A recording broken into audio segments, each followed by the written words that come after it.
Tiniyak ng DFA na sa Pilipinas magpapasko ang pinalayang Pinoy na naging bihag ng Hamas na si Jimmy Pacheco.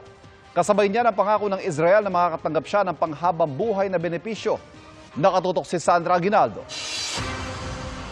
Matapos mapalaya mula sa kamay ng Hamas sa Gaza City, dinalaw ni Israeli Foreign Minister Eli Cohen ang OFW na si Gileonor Jimmy Pacheco sa ospital kung saan siya ilalim sa check-up.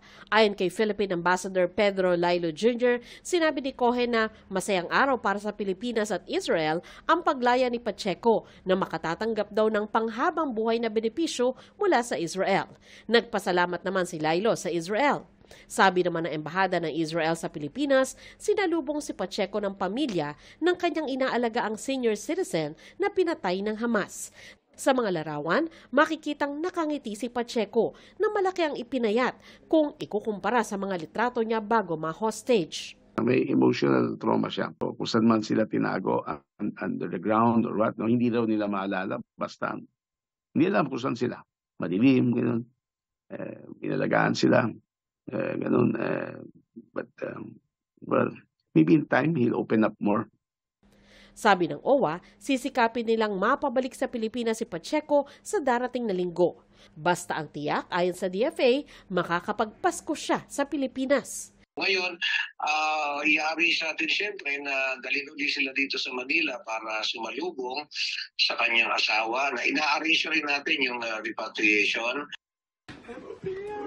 Tulad ni Pacheco, mahigpit na yakap ang sinalubong ng amang ito sa kanyang 9 na taong gulang na anak. Nakabilang sa 13 Israeli na pinalaya ng grupong Hamas sa ikalawang araw ng 4-day ceasefire ng dalawang panig. Dagdag pa riyan ang 4 na Thai nationals na kasama nilang pinalaya saktong 50 araw nang dinakip sila ng Hamas noong Oktubre. Tiniyak naman ng DFA na patuloy ang pakikipag-ugnayan sa Israel at iba pang kaibigang bansa para sa isa pang nawawalang Pilipinong tinukoy ng Malacanang bilang si Noraline Babadilla. Para sa GMA Integrated News, Sandra Aguinaldo, nakatutok 24 oras. Mga kapuso, manatili nakatutok sa balita anumang oras. Mag-subscribe sa GMA Integrated News sa YouTube. At sa mga kapuso abroad, samahan nyo kami sa GMA Pinoy TV at sa www.gmanews.tv.